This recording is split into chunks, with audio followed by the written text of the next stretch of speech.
আসসালামু আলাইকুম ওয়া রাহমাতুল্লাহি ওয়া বারাকাতুহু। একটি গুনাহের জন্য কম বেশি ৮টি সাক্ষী। আজকে দুনিয়াতে যে বিল্ডিংয়ে লেখা থাকে এই বিল্ডিংটি, এই দালানটি বা এই অফিসটি বা এই প্রতিষ্ঠানটি সিসি ক্যামেরায় দ্বারা নিয়ন্ত্রিত, আয়ত্তভুক্ত।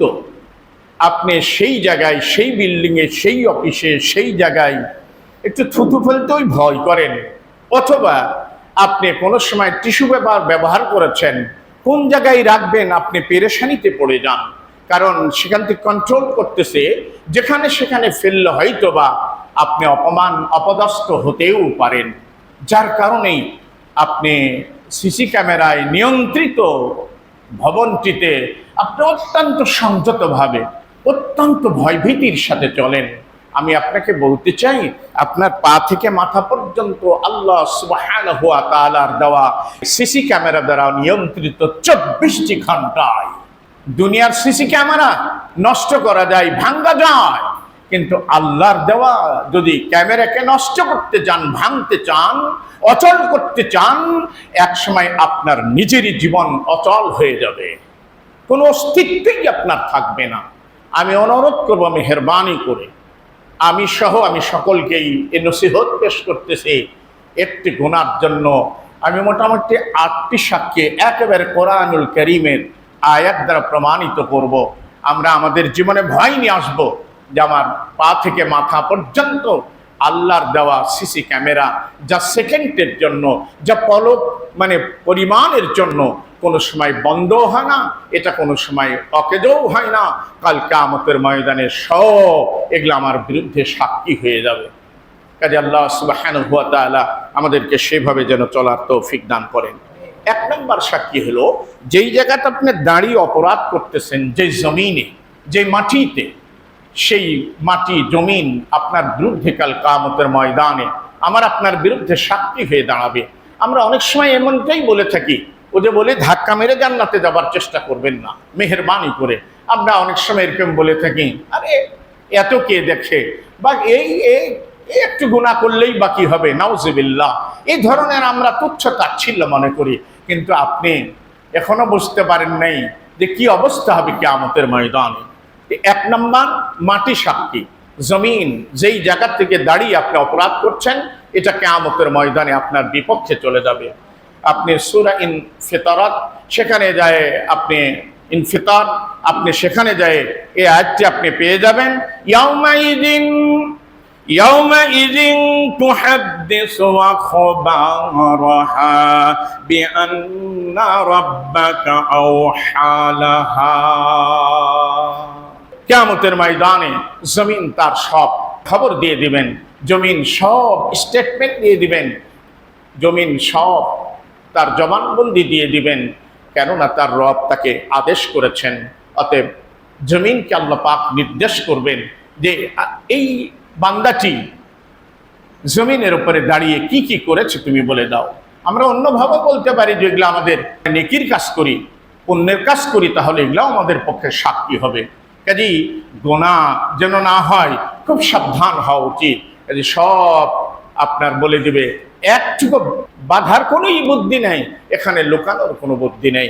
এরপরে আমরা অনেক সময় এমনটাই মনে করে থাকি, যেটা ফুসসিলাত বা হামিম সেজদা, আপনি 20 নম্বর আয়াত থেকে 24 নম্বর আয়াত পড়লেই আপনি সেখানে টের পেয়ে যাবেন মানুষের মন মানসিকতা কেমন। দেখেন, কোরআনুল কারীম আল্লাহ যা বলেছেন তা বাস্তব, এই জমিনে তাই হয়, কিছু মানুষের জন্য, সবার জন্য নয়। দেখুন তারা কি চিন্তা ভাবনা করে, ওমা কুনতুম তাস্তাতিরুনা আইয়াশহাদা আলাইকুম সামউকুম ওয়ালা আবসারুকুম ওয়ালা জুলুদুকুম ওয়ালাকিন যানানতুম আন্নাল্লাহা লা ইয়ালামু কাসীরাম মিম্মা তা'মালুন। দেখেন, একেবারে হুবাহু মিলে যায়। বলতেছে তোমরা ধারণা করো, তোমাদের এইরকম আশা পোষণ তোমরা করো যে তোমাদের চোখ, তোমাদের কান, তোমাদের চামড়া তোমাদের বিপক্ষে যাবে না, সাক্ষী দেবে না। তোমাদের কান, তোমাদের চোখ, তোমাদের চামড়া, স্কিন, এগুলা তোমাদের বিরুদ্ধে সাক্ষী দেবে না। যার কারণেই নির্দ্বিধায় পাপ কাজ করো, এদেরকে আড়াল করে কোনো কাজ করতে না। আর এরা সাক্ষী দিবে এরকম কোনো ধারণাও তোমরা রাখতে না, যার কারণে দেধারসে র্যান্ডাম অনায়াসে তোমরা গোনার কাজ করে গেছো। আর এইরকম অনেকেই ভাবেন, মানে একটা পড়ে আসলে মিলেও গেল অনেকের কাছে, এমনটাও হতে পারে আর তোমরা যা করো তোমাদের এরকম ধারণা যে আল্লাহ অনেক ব্যাপারেই খোঁজ খবর রাখেন না, নাউজুবিল্লাহ। এরকম কিন্তু আমরা বলি যে ভাই গোনার কাজটা করেন না, গোনাটা ছেড়ে দেন। বলছে আরে আল্লাহ এত খোঁজ রাখে নাকি, এ ছোটখাটো গোনা কিছু হবে না, নাউজুবিল্লাহ। মিলে নাকি দেখেন তো, মিলে যায়। আরে নিষেধ করার পরও আপনাকে বলা হচ্ছে, তা আপনি বলছেন আল্লাহ এত খোঁজ রাখেন। আল্লাহ এত খোঁজ রাখেন না, নাউজুবিল্লাহ, অবশ্যই রাখেন। এবার তারা তাদের বিরুদ্ধে যখন সাক্ষী দিবে কিয়ামতের ময়দানে, কারণ আল্লাহ কিয়ামতের ময়দানে জাহান্নামীদেরকে আগেই জাহান্নামে ফেলবেন না, বলবেন আকিফুহুম ইন্নাহুম মাসউলুন মা লাকুম লা তানাসারুন। ও ফেরেশতারা শোনো, ওই জালিমদের মধ্যে যারা মুশরিক ছিল এদেরকে জাহান্নামের কিনারায় দাঁড় করাও, তাদেরকে জিজ্ঞাসা করা হবে তারা কি কারণে জাহান্নামে যেতেছে। তাদেরকে বলা হবে যে তোমরা কেন জাহান্নামে যাও। দুনিয়াতে যেমন অন্যায় করে তোমরা বিভিন্ন রকমের তোমরা সহযোগিতা নিয়েছো, হেলো করেছো, টাকা দিয়েছো, গায়ের জোরে ক্ষমতার বলে তোমরা ছাড় পেয়ে গেছো, অনুরূপ দুনিয়াতে যেমন করেছিল অনুরূপ ভাবে আজকে এখনো জাহান্নামে ফেলি নাই, জাহান্নামের কিনারায় দাঁড় করাইছি। যদি পারো একে অপরকে তোমরা সাহায্য করো। পারবে? কি মনে হয় সম্ভব? অসম্ভব। তারপরে ওই আয়াতে এবার তারপর কি বলে দিতেছে দেখেন, হাত্তা ইজামা جاءوها شهد عليهم سمعها وأبصارهم وجلودهم بما كانوا يعملون। এইবার করবে কি? ওই যে ধারণা ছিল যে তোমাদের চোখ, তোমাদের কান, তোমাদের চামড়া তোমাদের বিপক্ষে যাবে না, বিপক্ষে সাক্ষী দেবে না। আপনার অবিচ্ছেদ্য অঙ্গ প্রত্যঙ্গ কাল কিয়ামতের ময়দানে আপনার বিপক্ষে দাঁড়িয়ে যাবে। আপনি আপনজন ভাবেন না, আপনজন ভাবার কোনোই যুক্তিকতা নয়। সব কিয়ামতের ময়দানে আপনার বিপক্ষে চলে যাবে। আপনি দুনিয়াতে কত কি পেরেশানি, চোখের মানে অসুখ হলে কি পেরেশানি, স্কিন ডিজিজ হলে কি মানে পেরেশানি, আপনার পেরেশানি কান। আমি বলছি না যে আপনি চিকিৎসা করবেন না, তা নয়, বরং আল্লাহর দেওয়া এই নিয়ামত, আল্লাহর দেওয়া এই আমানত যদি কোরআন ও সুন্নাহর পক্ষে ব্যবহার করানো হয়, প্রত্যেকটা অঙ্গ প্রত্যঙ্গ আপনার বিরুদ্ধে কাল আপনার বিরুদ্ধে সাক্ষী দিবে। আপনি তো বড়ই আপনজন মনে করতেছেন না। কি করবেন? ওই যে জাহান্নামে ফেলে নাই, জাহান্নামের কিনারায় দাঁড় করেছে। এবার জাহান্নাম যখন যাবে তখন তাদের বিরুদ্ধে তাদের চোখ, তাদের কান, তাদের চামড়া তাদের বিপক্ষে সাক্ষী দিবে যে আল্লাহ এর চোখ দিয়েছিলে, এই চোখ দিয়ে ভালো জিনিস দেখে না। আল্লাহ কান দিয়েছিলে, এ কান দিয়ে ভালো জিনিস শোনে নাই, বরং কোরআনের আওয়াজ যদি তার কানে যেত তার ভিতরে জ্বলে যেত। এরকম অনেক মুসলমানই আমাদের সমাজে আছে না নাই? ওর অ্যালার্জি শুরু হয়ে যায়, কিন্তু গান বাজনা যদি তার কানে পৌঁছে বড় আনন্দ পায়। নাউজুবিল্লাহ। এরকম নামকে অস্তে মুসলমান, মুসলিম আমরা আছি, কাজে সব বিপক্ষে সাক্ষী দিবে। এরকম তার যা কর্ম করেছে এগুলা দিয়ে সমস্ত ইন ডিটেইলস সব বলে দিবে। এবার ওই জাহান্নামীরা বলতে থাকবে, ওয়াকালু লিজুলুদিহিম লিমা শাহিদতুম আলাইনা ক্বালু আনতাকানাল্লাহ। এবার জাহান্নামীরা এবার চামড়াদের এদের চামড়াকে বলবে, তার গায়ের চামড়াকে, কেন আমাদের বিরুদ্ধে সাক্ষী দিলে, কেন আমাদের বিরুদ্ধে স্টেটমেন্ট দিতে গেলে?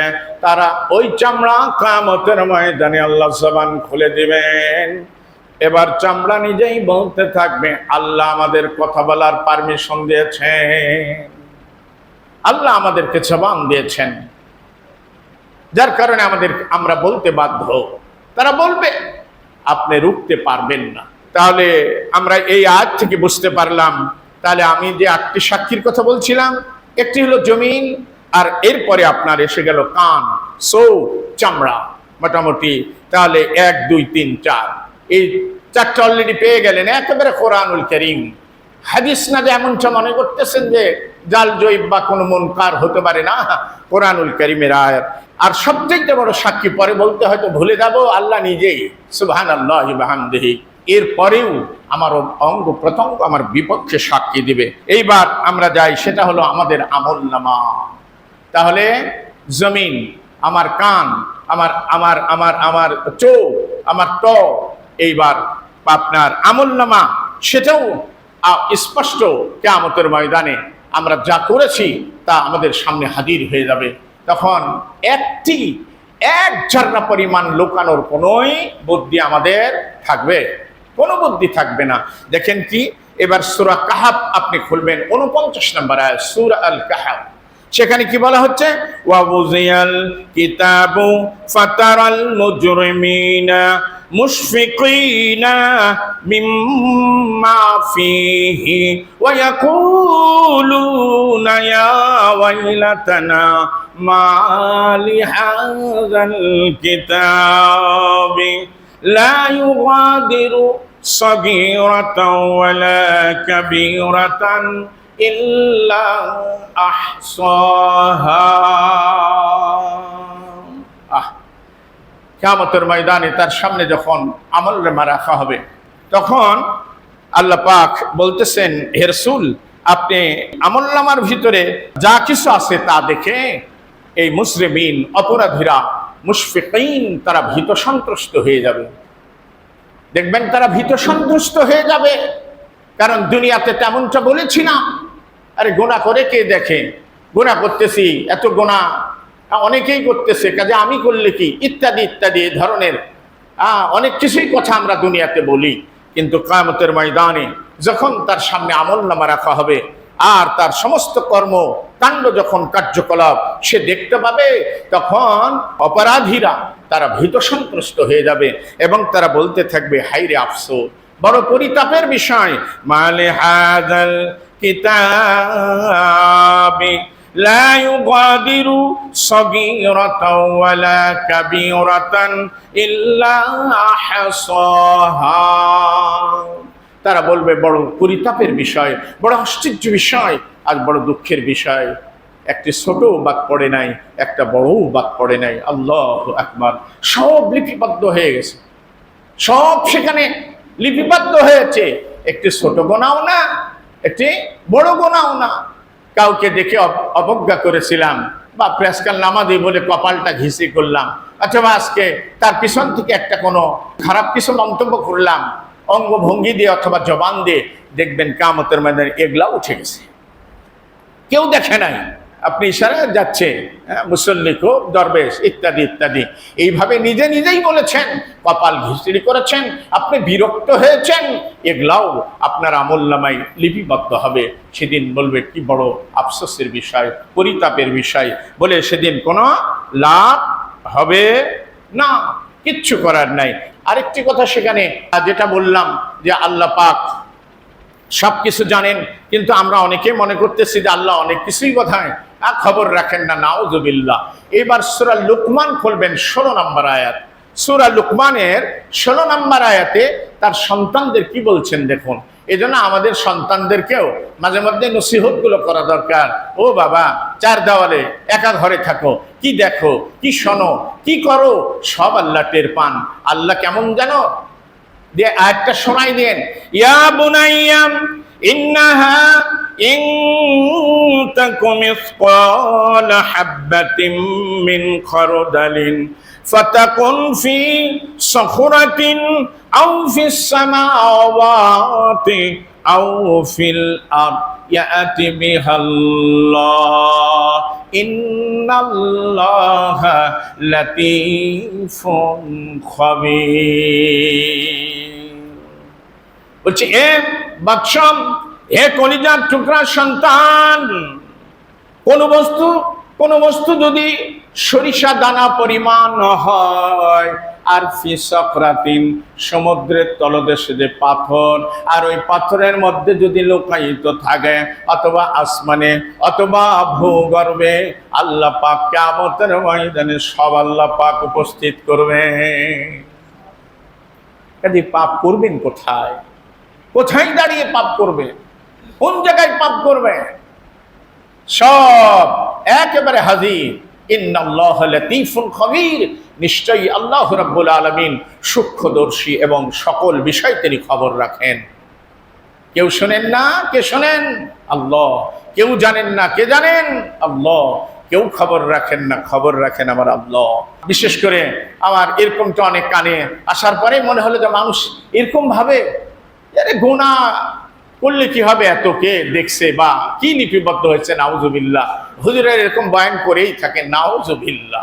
এরকম আছেন। কাজী এই ধরনের কথা বলা কোনো ক্রমেই উচিত নয়, বরং গোনাকে গোনা মনে করা উচিত। গোনাকে যারা পরিমাণ গোনাকে গোনা মনে করাই উচিত।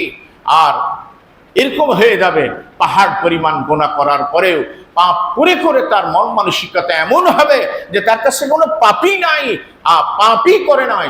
আর যারা আল্লাহকে ভয় করেন, পরকালকে ভয় করেন, যারা জাহান্নামকে ভয় করেন, কবরকে যারা ভয় করেন, তারা সামান্যত অপরাধ করেও তার চেহারাতে বিবর্ণ হয়ে যাবে। চেহারা যেন মলিন হয়ে যাচ্ছে। কি হলো? মানুষকে প্রশ্ন করলে যে ভাই একটু সমস্যা আছে, সে এরকম পাপটাও করেছে। আমরা অনেক সময় এই যে স্যান্ডেলগুলো অনেক স্যান্ডেল খুঁজে চলে যায় না, আপনি এই কাজটা করেন না, আপনি ওটা অপরাধ মনে করেন, কারণ আপনার স্যান্ডেল দিয়ে আরেকজনের স্যান্ডেলকে নষ্ট করলেন। উনি পরার সময় আপনার মনের ভিতরে একটু দাগ কাটলো যে এত সুন্দর স্যান্ডেলটাকে আমাকে কাদা দিয়ে ইত্যাদি ইত্যাদি করে কি নষ্ট করে দিয়ে গেল, এটা আপনার অপরাধ। কিন্তু আমরা অনেকে আছে স্যান্ডেল তো খুঁজা দূরের কথা, এমন একটা কিক দিয়ে মোটামুটি 5-7 হাত দূরে চলে গেল, না ওই লোকটা কষ্ট পাবে, এটাকে আপনি পাহাড় পরিমাণ গোনা মনে করেন। তাহলে বলছিলাম যে এই আপনার সবগুলো কি করবে? ওই সমুদ্রের তলদেশে যে পাথর আছে সখরাতিন, ওর ভিতরে যা লুকায়িত আছে আল্লাহ সেই খবরও রাখেন। আল্লাহ আসমান মানে জমিন ভূগর্ভে সেটারও খোঁজ রাখেন। আল্লাহ সব কিছুর খোঁজ রাখেন। আমরা এইদিকে অত্যন্ত সজাগ থাকবো। এমনটা কখনোই মনে করব না আমি যেই গুনাহ করি না কেন সব লিপিবদ্ধ হবে। এরপরে আপনি ফেরেশতারাও কি করতেছেন? তারাও কিন্তু লিপিবদ্ধ করছেন। কিরামান কাতিবিন ইয়ালামুনা মা তাফআলুন, সম্মানিত লেখক বৃন্দ তারা তো লিখতেছেন। আর আরেকটু খেয়াল করেন, ইয়ালামুনা মা তাফআলুন, তোমরা যা করো তা তারা জানে। অর্থাৎ তারা লিখে এবং আমার পাপের গুনাহ সম্পর্কেও সে জানে। শুধু লিখে ভুলে যান না, আপনি কত পাপ করেছেন জন্ম থেকে শেষ পর্যন্ত তাদের কাছেও তাদের এই মেমোরিতে আছে। আল্লাহু আকবার। কাজেই পালানোর কোনোই বুদ্ধি নেই, কোনো অবস্থাতেই আমরা গুনাহ করে পার হতে পারবো না। আমি আপনাদেরকে অনুরোধ করব, মেহেরবানি করে আমরা কোনো সময় যেন পাপকে ছোট পাপ মনে করি না, যেই পাপকে পাপই মনে করি।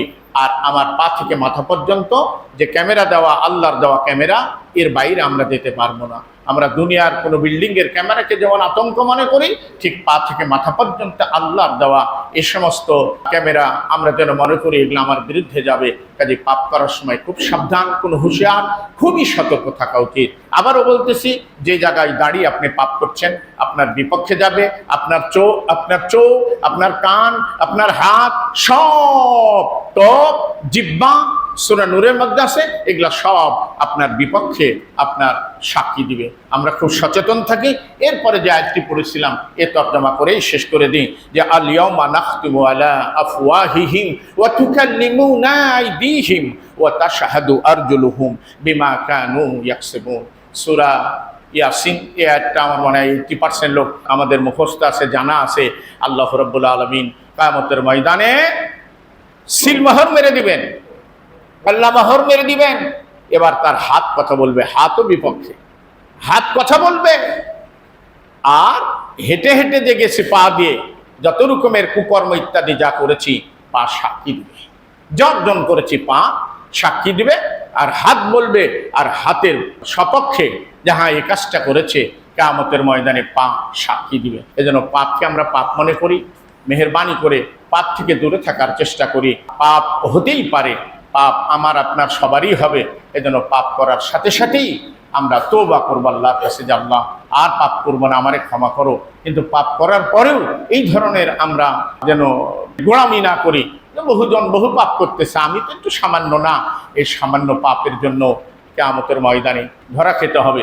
কাজে আল্লাহ সুবহানাহু ওয়া তাআলা আমাদের সবাইকে যেন এভাবে সচেতন থেকে আমাদের পাপ কাজ থেকে দূরে থেকে যেন সৎ কাজ করতে পারি, আমলে সালিহা করতে পারি, সেই তৌফিক যেন আল্লাহ আমাদেরকে দান করেন। আমিন। আল্লাহুম্মা সাল্লি আলা মুহাম্মাদিন ওয়া আলা আলি মুহাম্মাদ কামা সাল্লাইতা আলা ইব্রাহিম ওয়া আলা আলি ইব্রাহিম ইন্নাকা হামিদুম মাজিদ।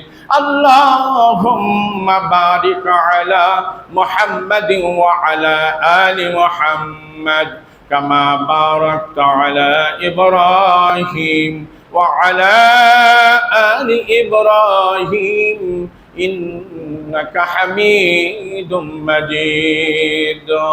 اللهم اجعلنا من التوابين واجعلنا من المتطهرين. اللهم اجعلنا من الصابرين والصادقين والقانتين والمنفقين والمستغفرين بالأسحار يا أرحم الراحمين. اللهم إنا نسألك الجنة الفردوس يا أرحم الراحمين.